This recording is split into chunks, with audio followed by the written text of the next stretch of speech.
Hi ಎಲ್ರಿಗೂ ನಮಸ್ಕಾರ. Mushroom ಇಷ್ಟನಾ? ನನಗೂ ಅಷ್ಟೇ ಇವಾಗ ಇಷ್ಟ ಆಗ್ತಾ ಇದೆ. ಮಾರ್ಕೆಟಿಂದ ಮಶ್ರೂಮ್ ಒಂದು ತೊಗೊಂಡು ಬಂದರೆ ಸಾಕು. ಮನೆಯಲ್ಲಿರೋ ಅತ್ಯಂತ ಕಡಿಮೆ ಸಾಮಗ್ರಿಗಳನ್ನ ಉಪಯೋಗಿಸ್ಕೊಂಡು ಅತ್ಯಂತ ಕಡಿಮೆ ಸಮಯದಲ್ಲಿ ರುಚಿಕಟ್ಟಾದ ಮಶ್ರೂಮ್ ಪೆಪ್ಪರ್ ಫ್ರೈ ಯಾವ ರೀತಿ ಮಾಡೋದು ಅಂತ ಈ ವಿಡಿಯೋದಲ್ಲಿ ನೋಡೋಣ. ಇದನ್ನು ನಾವು ಸ್ಟಾರ್ಟರ್ ಆಗೂ ತಿನ್ಬೋದು, ಮೇನ್ ಕೋರ್ಸ್ ಸೈಡ್ ಡಿಶ್ ಆಗೂ ತಿನ್ಬೋದು. ಬನ್ನಿ ಯಾವ ರೀತಿ ಮಾಡೋದು ಅಂತ ನೋಡೋಣ. ಮೊದಲಿಗೆ ಮಶ್ರೂಮನ್ನು ನೀಟಾಗಿ ಕ್ಲೀನಾಗಿ ವಾಶ್ ಮಾಡಿ ಇಟ್ಕೊಳ್ಳಿ. ಆದಷ್ಟು ಫ್ರೆಶ್ ಮಶ್ರೂಮನ್ನೇ ಯೂಸ್ ಮಾಡಿ. ತುಂಬ ಹಳೆ ಮಶ್ರೂಮ್ ಯೂಸ್ ಮಾಡೋಕ್ಕೆ ಹೋಗಬೇಡಿ. ಹಂಗೇನಾದರೂ ಮಶ್ರೂಮ್ ಒಂಚೂರು ಹಳೇದಾಗಿತ್ತಪ್ಪ ಅಂದರೆ ಮೇಲ್ಗಡೆ ಇರೋ ಸ್ಕಿನ್ ಇರುತ್ತಲ್ಲ, ಸಿಪ್ಪೆ ಥರ, ಅದನ್ನು ತೆಗೆದಿಟ್ಕೊಳ್ಳಿ.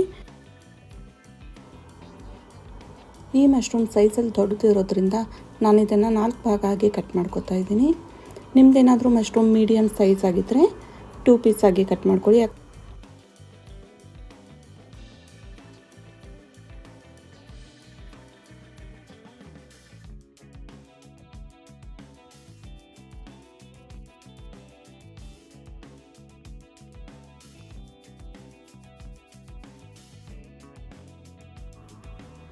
ಇಷ್ಟು ಕಟ್ಟಾದಮೇಲೆ ಇದನ್ನು ಒಂದು ತಟ್ಟೆಯಲ್ಲಿ ಎತ್ತಿಟ್ಕೊಳ್ಳಿ. ಮಾಡ್ತಾ ಇರೋದು ಮಶ್ರೂಮ್ ಪೆಪ್ಪರ್ ಫ್ರೈ.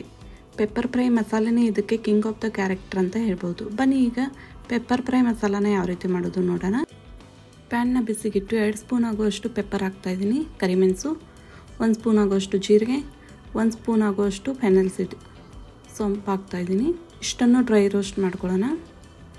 ಎಲ್ಲಿವರೆಗೂ ರೋಸ್ಟ್ ಮಾಡೋದು ಅಂದರೆ ಒಳ್ಳೆ ಪರಿಮಳ ಬರೋವರೆಗೂ ಇದನ್ನು ಡ್ರೈ ರೋಸ್ಟ್ ಮಾಡ್ಕೊಳ್ಳಿ. ಇವಾಗ ಇದನ್ನು ಒಂದು ತಟ್ಟೆಲಿ ಹಾಕಿ ಆರಾಕ್ಬಿಡಿ.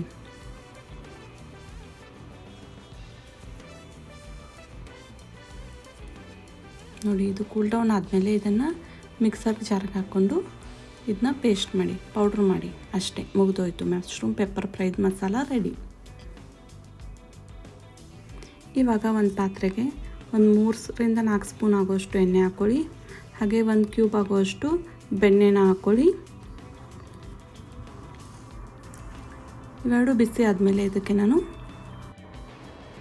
ಅರ್ಧ ಸ್ಪೂನ್ ಆಗುವಷ್ಟು ಜೀರಿಗೆ, ಹಾಗೆ 1/4 ಸ್ಪೂನ್ ಆಗುವಷ್ಟು ಸೊಂಪು, ದೊಡ್ಡ ಈರುಳ್ಳಿ ಒಂದು ಕಟ್ ಮಾಡಿ ಇಟ್ಕೊಂಡಿದ್ದೀನಿ, ಅದನ್ನು ಹಾಕ್ತಾಯಿದ್ದೀನಿ. ಇದನ್ನು ಮೀಡಿಯಮ್ ಹೈ ಫ್ಲೇಮಲ್ಲಿ ಈ ರೀತಿ ರೋಸ್ಟ್ ಮಾಡಬೇಕು. ಒಂದು ಸ್ವಲ್ಪ ಸಾಲ್ಟ್ ಹಾಕೋದ್ರಿಂದ ಬೇಗ ಸ್ಟ್ರಿಂಕ್ ಆಗುತ್ತೆ. ಇವಾಗ ಇದಕ್ಕೆ ಒಂದು ಸ್ವಲ್ಪ ಕಟ್ ಮಾಡಿ ಇಟ್ಕೊಂಡಿರುವಂಥ ಬೆಳ್ಳುಳ್ಳಿನ ಹಾಕ್ತಾಯಿದ್ದೀನಿ, ಕರಿಬೇವಿನ ಹೆಸರು ಹಾಕ್ತಾಯಿದ್ದೀನಿ. ಇದು ಈರುಳ್ಳಿ ಬಾಡೋವರೆಗೂ ನೀಟಾಗಿ ಇದನ್ನು ಫ್ರೈ ಮಾಡ್ಕೊಳ್ಳಿ. ಆಗಲೇ ರುಬ್ಬಿಟ್ಕೊಂಡಿರೋಂಥ ಮಸಾಲೆಯಲ್ಲಿ ಅರ್ಧ ಮಸಾಲೆನ ಇವಾಗ ಸೇರಿಸ್ಕೊತಾ ಇದ್ದೀನಿ. ನೋಡಿ, ಮಸಾಲೆ ಸೀದೋಗಬಾರ್ದು ಅಂತ ಇವಾಗ ಇದಕ್ಕೆ ಒಂದು ಸ್ವಲ್ಪ ನೀರನ್ನು ಹಾಕ್ಕೊಳ್ಳಿ.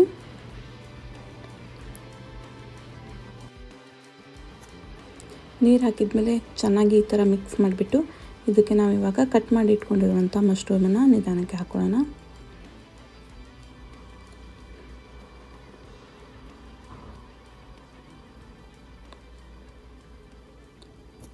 ಇವಾಗ ಮಶ್ರೂಮನ್ನು ಮೇಲೆ ಕೆಳಗೆ ಮಾಡಿ ಎಲ್ಲ ಮಸಾಲೆಗಳು ಇದಕ್ಕೆ ಅಂಟೋ ಥರ ನೀಟಾಗಿ ಇದನ್ನು ಕೈ ಆಡಿಸ್ಕೊತಾ ಇರಬೇಕು. ಉಪ್ಪು ಹಾಕ್ಕೊಳ್ಳಿ, ರುಚಿಗೆ ತಕ್ಕಷ್ಟು. ಉಪ್ಪು ಹಾಕೋದ್ರಿಂದ ಮಶ್ರೂಮ್ ಬೇಗ ನೀರು ಬಿಟ್ಕೊಳ್ಳೋಕ್ಕೆ ಸ್ಟಾರ್ಟ್ ಆಗುತ್ತೆ. ಇವಾಗ ಮುಚ್ಚಳನ ಮುಚ್ಚಿಬಿಟ್ಟು ಒಂದು 5 ನಿಮಿಷ ಇದನ್ನು ಬೇಯಕ್ಕೆ ಬಿಡ್ತೀನಿ. ಈ ಹಂತದಲ್ಲಿ ಮಶ್ರೂಮ್ ನೀರು ಬಿಟ್ಕೊಳ್ಳುತ್ತೆ.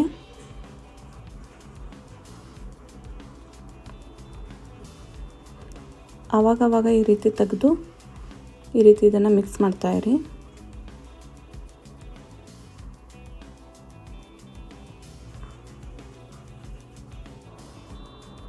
ಇದಕ್ಕೆ ನಾವು ಮೇಲ್ಗಡೆಯಿಂದ ನೀರು ಹಾಕೋ ಅವಶ್ಯಕತೆಯೇ ಇಲ್ಲ.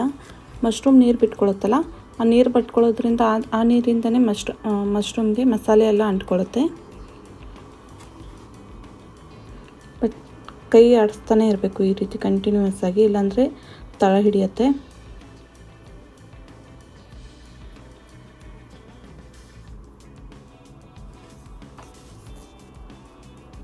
ಇವಾಗ ಇದಕ್ಕೆ ಅರಿಶಿನಿಟ್ಟು ಮತ್ತು ಗರಂ ಮಸಾಲ 1 ಸ್ಪೂನು, ಹಾಗೆ ಉಳಿದಿರುವಂಥ ಪೆಪ್ಪರ್ ಮಸಾಲ ಆವಾಗಲೇ ಅರ್ಧ ಹಾಕಿದ್ವಿ.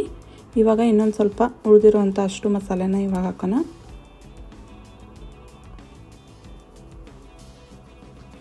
ಇದೊಂದು 3-4 ನಿಮಿಷ ಈ ರೀತಿ ಮತ್ತೆ ಕೈ ಆಡಿಸ್ಬಿಟ್ಟು ಮತ್ತೊಂದು 2 ನಿಮಿಷ ಮುಚ್ಚಳ ಮುಚ್ಚಿಟ್ಬಿಟ್ಟು ಇದನ್ನು ಬೇಯಿಸಕ್ಕೆ ಬಿಡಿ.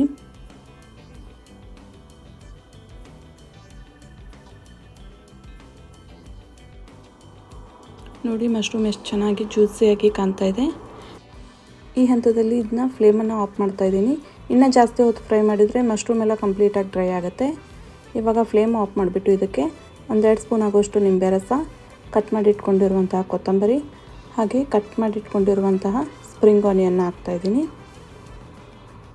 ಹಾಕಿಬಿಟ್ಟು ಇದನ್ನು ಚೆನ್ನಾಗಿ 1-2 ಸಲ ಈ ರೀತಿ ಕಲಿಸ್ಬೇಕು. ನೋಡಿದ್ರಲ್ಲ, ಮಶ್ರೂಮ್ ಪೆಪ್ಪರ್ ಫ್ರೈ ತುಂಬಾ ಈಸಿಯಾಗಿ ಅತ್ಯಂತ ಕಡಿಮೆ ಸಮಯದಲ್ಲಿ ರೆಡಿ ಆಯಿತು. ನೀವು ಅಷ್ಟೇ ಮಶ್ರೂಮ್ ಪೆಪ್ಪರ್ ಫ್ರೈ ಮಾಡಿ ನೋಡಿ ಯಾವ ರೀತಿ ಆಯಿತು ಅಂತ ಕಮೆಂಟ್ ಮೂಲಕ ತಿಳಿಸಿ. Thanks for watching.